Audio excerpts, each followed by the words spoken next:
Hi, I'm Dixon Christie. I'm the producer and director of the movie Paratroopers, The Canadian Story. Today we're going to talk about the making of the artwork for the movie and look at some of the details that went into why we chose the artwork we did and why we chose to make the movie look the way that we did. I hope that you enjoy this making of the artwork of Paratroopers, and thank you for watching.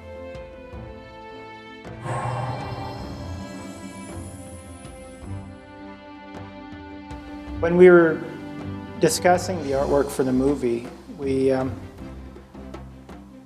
all felt it would be very important to maintain the tenets of the movie, and that would be accuracy, integrity, respect. And what that means is that when you have a soldier in a uniform, the uniform should be authentic, or at least have every single detail exactly the same as it was during that time period. Because there were people that look for those kind of details, and certainly when they don't see those details, there's a kind of a lack of honesty in that part of the storytelling process.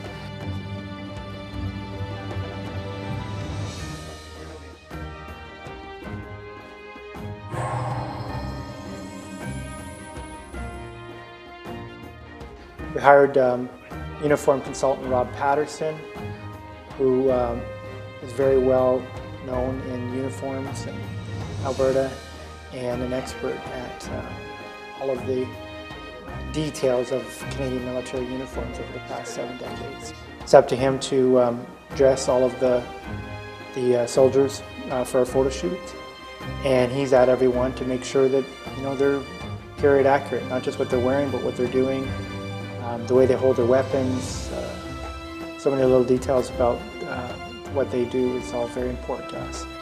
The other thing is that we use real Canadian soldiers when we're doing our uniform shoots, our uniformed photo shoots.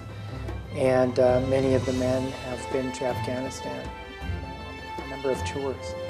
So I feel that there's that real level of accuracy being portrayed there.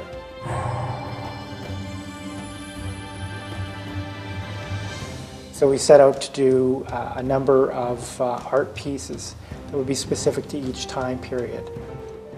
And some of the pieces are somewhat elaborate, and some of them have the look of action movies, and some of the posters have the look of Canadian history, but they all are done to the best of our ability with accuracy and integrity, respect.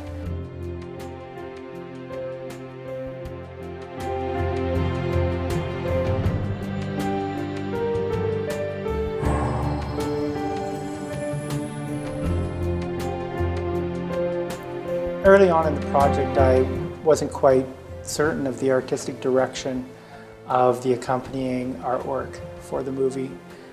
So I had been talking to Bill and going through some of his art collection, and he told me about Robert Bailey.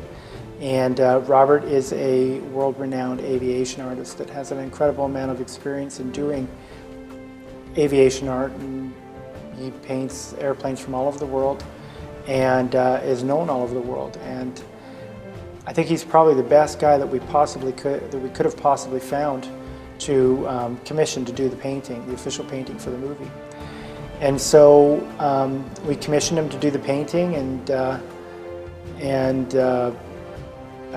he did an outstanding job.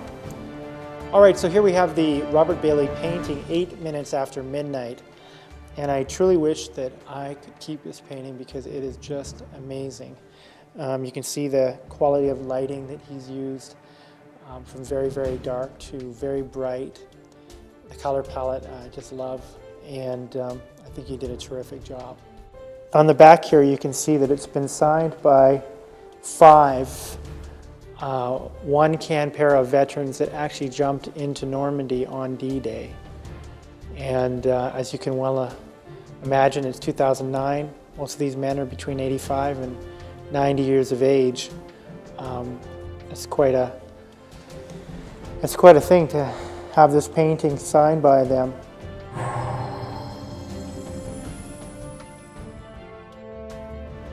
We had done 3 photo shoots before that, and those photo shoots were rather flat. So the video shoot was intended to be an exercise to create the original footage that we would use in our opening credits and our transitions between segments within the movie, and shoot that all against a blue screen and then simulate the surroundings of that. So we hired a camera crew to come in here, and normally I shoot it, or Ad and I shoots whatever we're shooting. But in this case we had an actual shooter for that, a full crew to shoot what ended up being about 45 seconds worth of footage.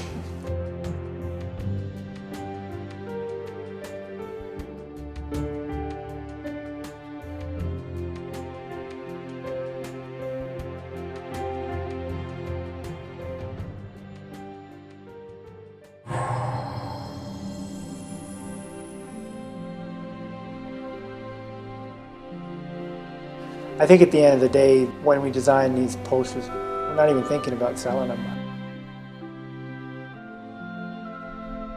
Any part of this movie, I'm not motivated by making money on it.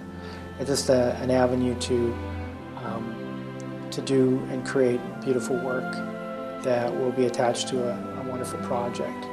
So if you remove the idea of where the money's going to come from, and you've got money to hire great artists and, in our case, do the art ourselves where we can, then I think you're going to have a more real project.